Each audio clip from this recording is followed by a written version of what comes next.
Turning to today, we have joining us someone I actually met her at a meeting, and we had a mutual friend who introduced us. She's the former ambassador to Denmark. Her name is the Honorable Carla Sands, former U.S. ambassador to Denmark. And that was during the Trump administration. And now she's the vice chair of the Center for Energy and Environment at the America First Policy Institute, or AFPI, as they go by, the America First Policy Institute. And they have a whole bunch of great things going on. I want to have her join us and talk about a little bit about Denmark, a little bit about AFPI, about energy policy, and we're even going to touch on what in the world's going on in Washington with this tremendous story, this amazing story, leak of documents out of the Biden administration that seems to be exposing what's happening in America and the Ukraine. So, well, welcome to the show, Ambassador Carla Sands. Hi, Carla. Thank you, Debbie. So good to see you. And hello to all of your viewers. It's a sound here. We got to come up with a sound. There we go. Okay. Hi there. Great to see you. Great to see you too, Debbie. I'm so happy to join you and all of your viewers. Well, I love it too. And I will tell you this, I do want to talk about AFPI first.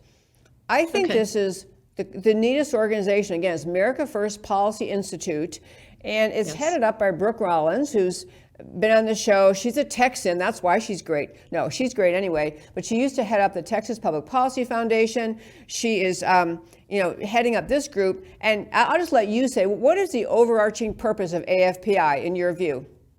It's to make America great. It's to benefit every American, and it has 22 centers.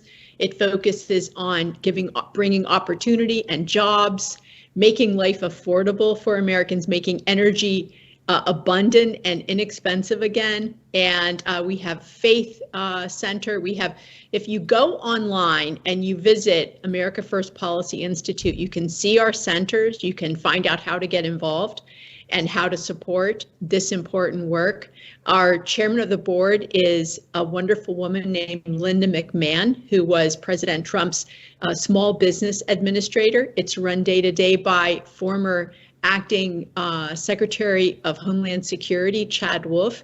And we have so many wonderful patriotic Americans there at America First Policy Institute. And I'm proud to serve as the vice chair for energy and the environment.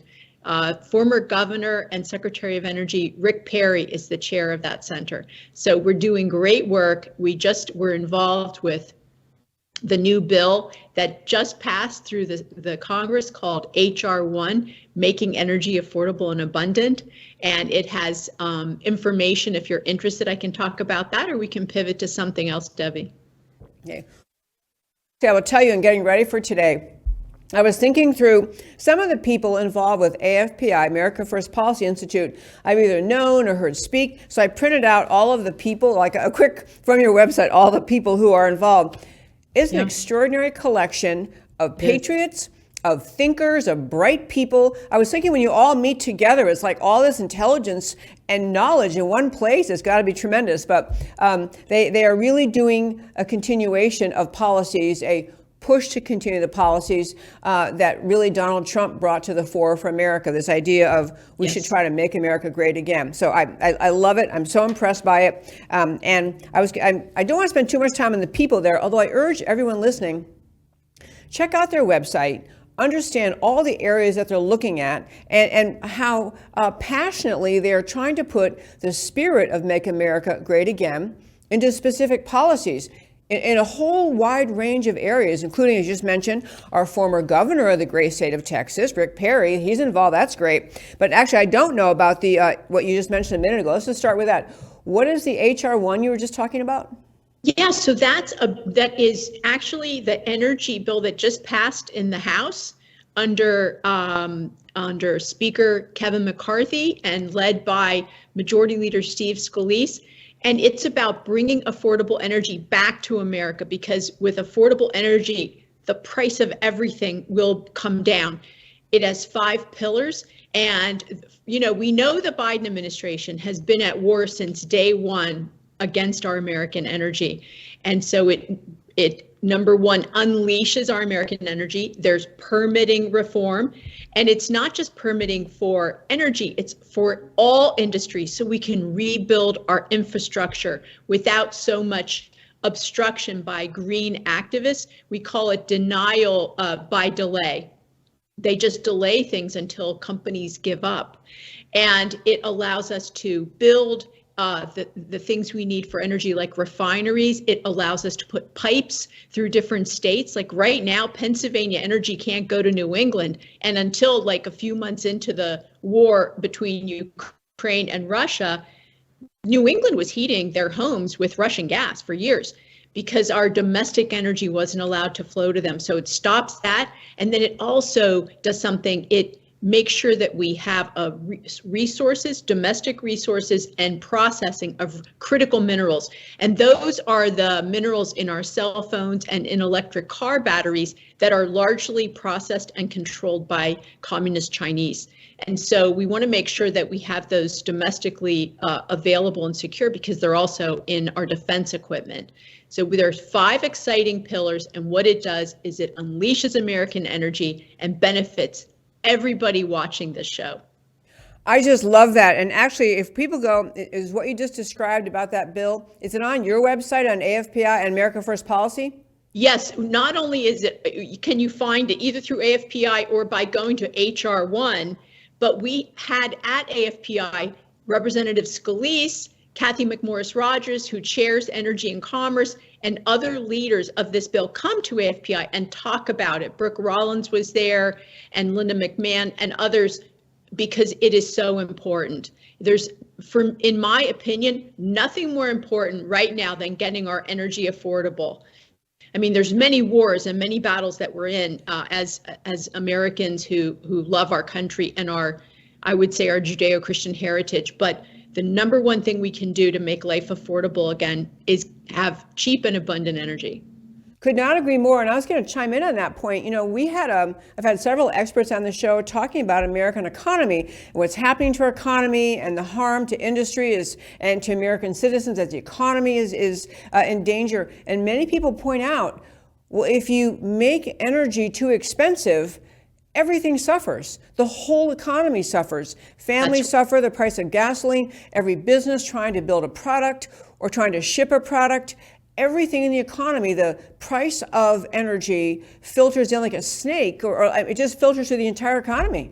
You know, Debbie, it does, because it's not just transportation. It takes fossil fuels to make fertilizer. There's fossil fuels in your toothbrush, if you have a child, in the diapers, in cement, in women's makeup. I mean, fossil fuels are in they're in drugs. They're in every part of our life.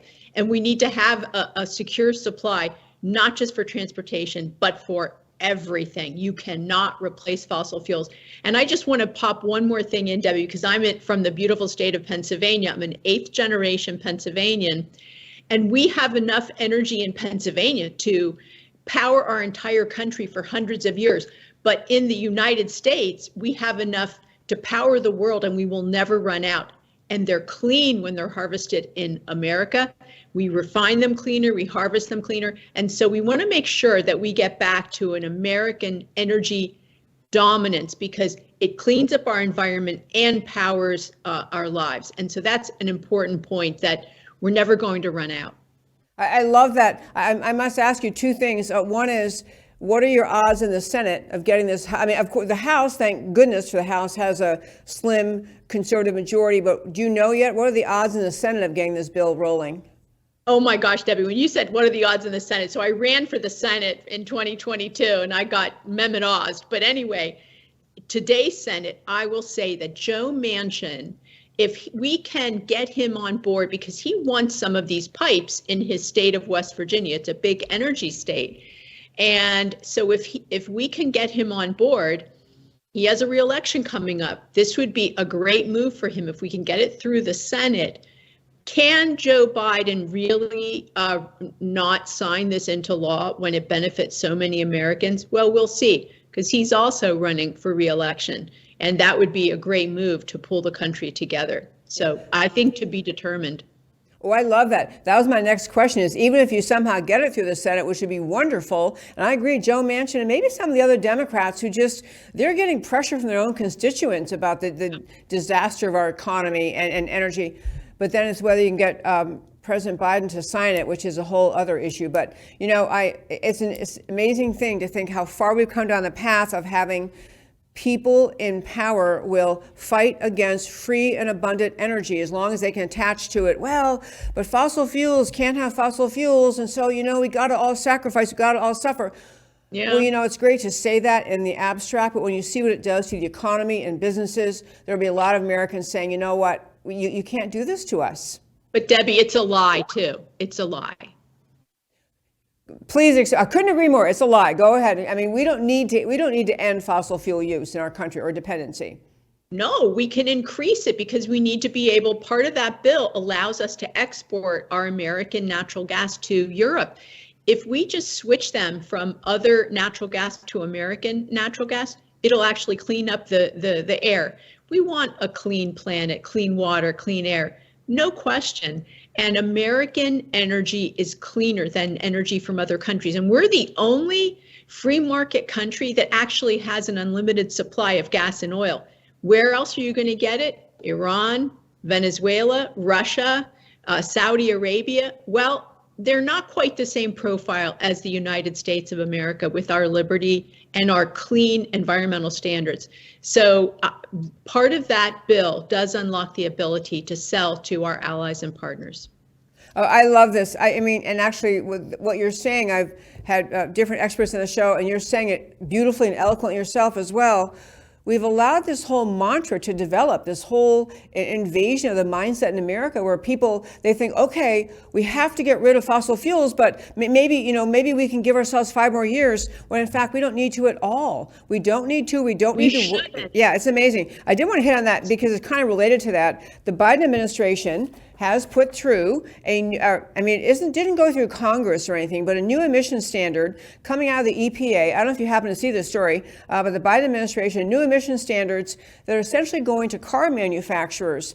And they're basically saying the cars you put in the road must have certain emission standards, meet certain standards by the year 2032, which is now obviously less than 10 years away.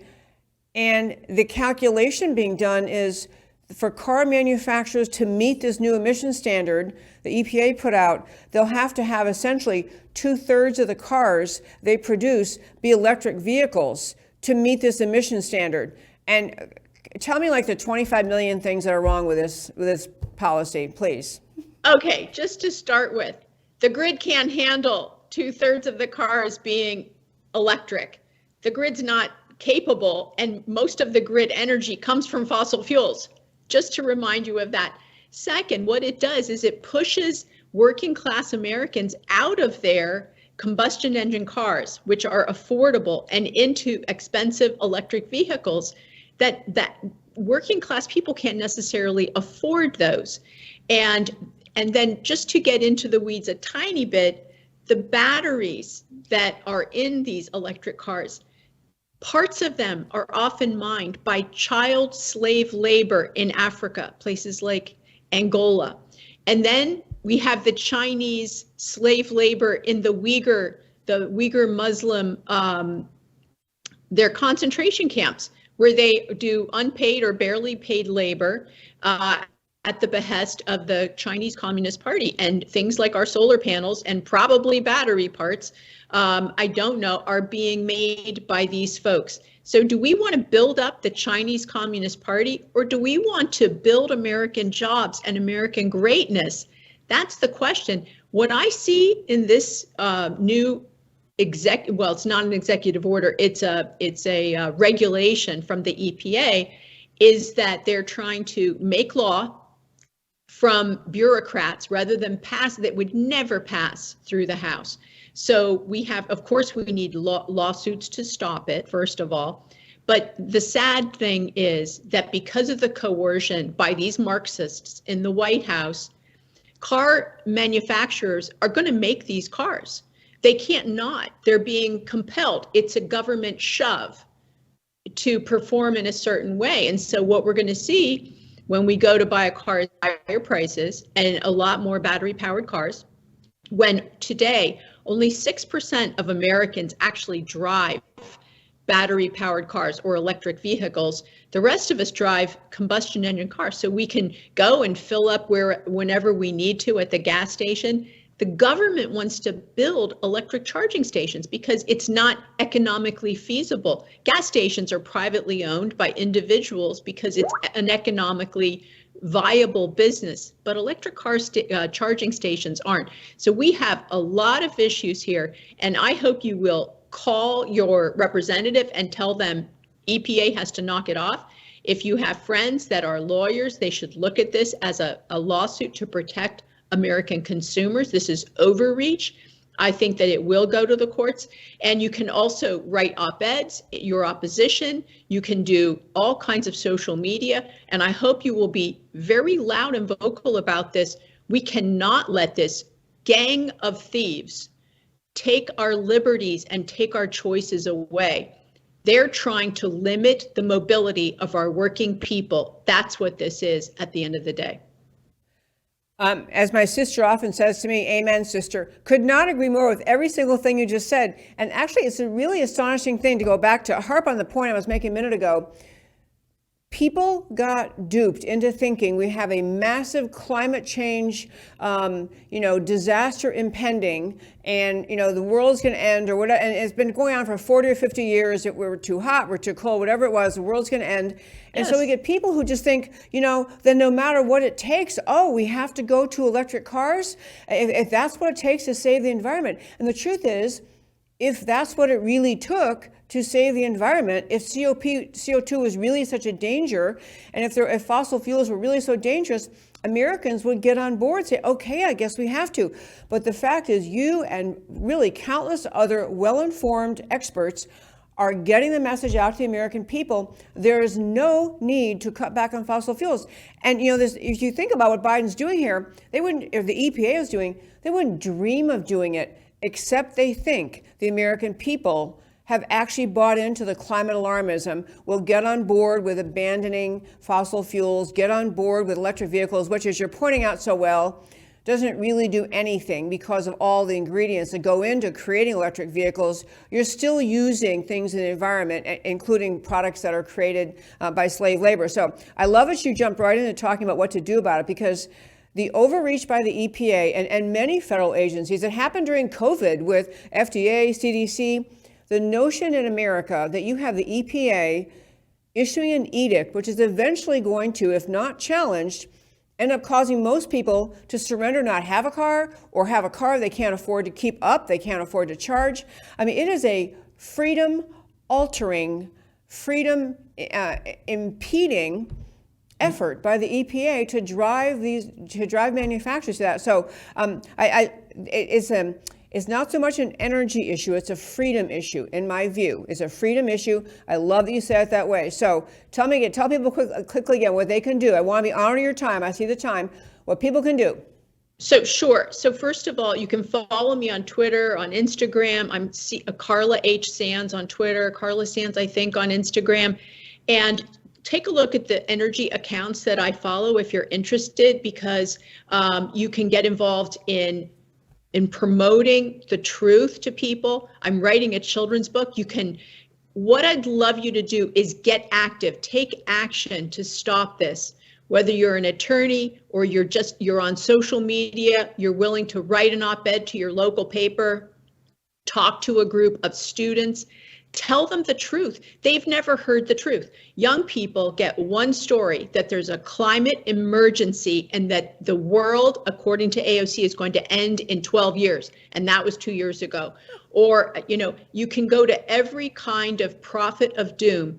They're all liars, and they all do it to get money and power in this kind of false prophet environment. So tell the truth, tell kids. They have a right to have a car, to be able to earn money and buy their own first used car. But everything that we do makes a difference. It's not true that one person can't make a difference. So if you'll get active and take action, that's what I hope you'll do. And follow me, take action, We can make a difference, but what we can't do is stay silent and wait while the EPA takes away our gas-powered stoves, our gas-powered, home appliances, our furnaces, and shoves us into more electric, devices in our home, because what they can do then is control it. They can turn them off, they can turn them on, and the grid cannot handle all that energy. And we know it. California even told people with electric cars just a few months ago, by the way, don't charge your electric car today because the grid can't handle it. Imagine that.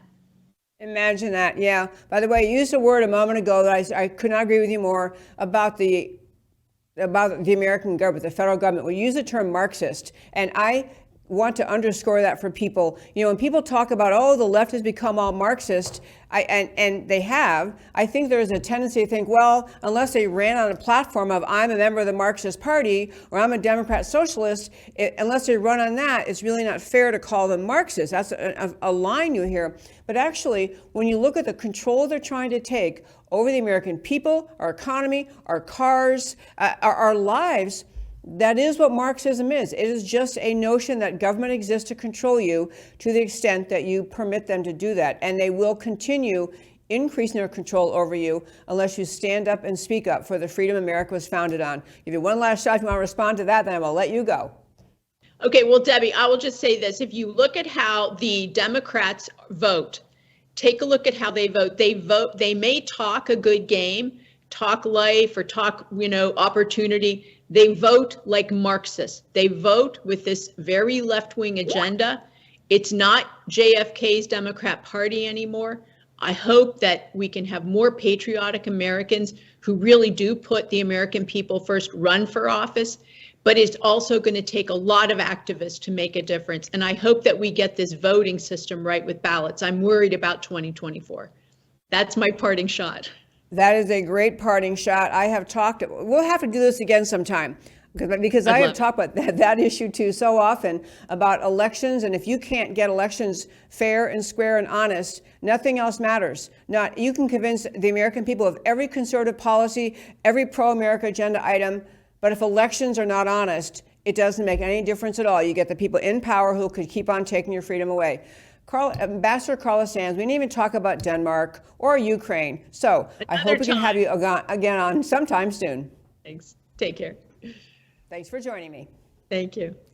Okay, my friends, we were texting before the show, and she was, we got to talk about Ukraine and the documents that got, whatever happened, they were released by somehow or gotten out of the Pentagon, and turns out America has far more involvement in Ukraine than our people were told, and the documents apparently it's not a cyber leak. The documents were actually stolen. We want to go into all that, but we didn't have time to do that today. But she's really a great, as you can see, great ball of energy. She's also extremely well informed, and it's part of what's needed in this battle to save America. I'm always encouraging people, when you understand issues, it's great to understand them, and then you can start to see what a predicament America is in right now, that we really are in a time and a place where Marxism has taken over the entire American left. It's not like you really just have Bernie Sanders and AOC and maybe a few others who at least are honest enough to call themselves Democrat socialists. You've had Marxism, the agenda, the ideology, the determination to take away individual freedom has completely overtaken the American left.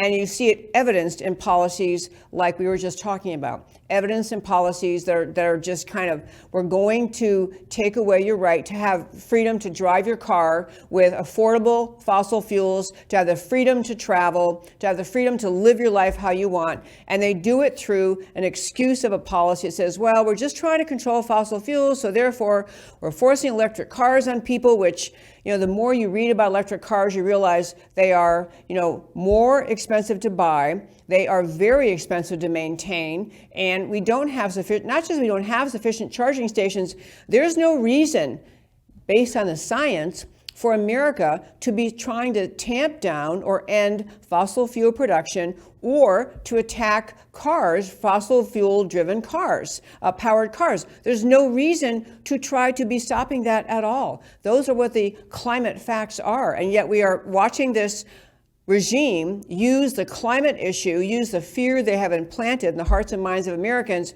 to take away your freedom, ending up where you don't get to drive the car you want to drive.